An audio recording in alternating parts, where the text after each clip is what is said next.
कामाख्यास्तोत्रम् जय कामेशि चामुण्डे जय भूतापहारिणि जय सर्वगते देवी कामेश्वरि नमोस्तुते विश्वमूर्ते शुभे शुद्धे विरूपाक्षि त्रिलोचने भीमरूपे शिवे विद्ये कामेश्वरि नमोस्तुते माला जय जय जम्भे भूताक्षि क्षुभिते क्षये महामाये महेशानि कामेश्वरि नमोस्तुते भीमाक्षि भीषणे देवी सर्वभूत भयंकरी कराली विकराली च कामेश्वरि नमोस्तुते काली कराल विक्रांते कामेश्वरि हरप्रिये सर्वशास्त्र सारभूते कामेश्वरि नमोस्तुते कामरूप प्रदीपे च नीलकूट निवासिनी निशुंभ शुंभमथुनि कामेश्वरि नमोस्तुते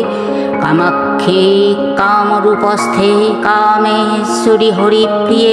कामनां देहि मे नित्यं कामेश्वरि नमोस्तुते पवनाढ्य महागोत्रे तथा त्रिभुवनेश्वरी महिषासुरवधे देवी कामेश्वरि नमोस्तुते छागतुष्टे महाभीमे कामाख्ये सुरवन्दिते जय कामप्रदे तुष्टे कामेश्वरि नमोस्तुते भ्रष्टराज्यो यदा राजा नवम्यां नियत शुचि अष्टम्यां च चतुर्दश्यामुपवासी नरोत्तम संवत्सरे न लभते राज्यं निष्कण्टकं पुनः य इदं शृणुयात् भक्ता तवो देवी समुद्भवं सर्वपाप विनिर्मुक्त परं निर्वाणं गच्छति श्रीकामरूपेश्वरि भास्करप्रभे प्रकाशिताम्भोजनिभायतानने सुरारिरक्षस्तुतिपातनोत्सुके त्रयीमये देवनुते नमामि सीतासिते रक्तपिशाङ्गविग्रहे रूपाणि यस्या प्रतिभान्ति तानि विकाररूपा च विकल्पितानि शुभाशुभानामपि तां नमामि कामरूप समुद्भूते कामपीठावतंसके विश्वाधारे महामाये कामेश्वरि नमोस्तुते अव्यक्तो विग्रहे शान्ते सन्तते कामरूपिणी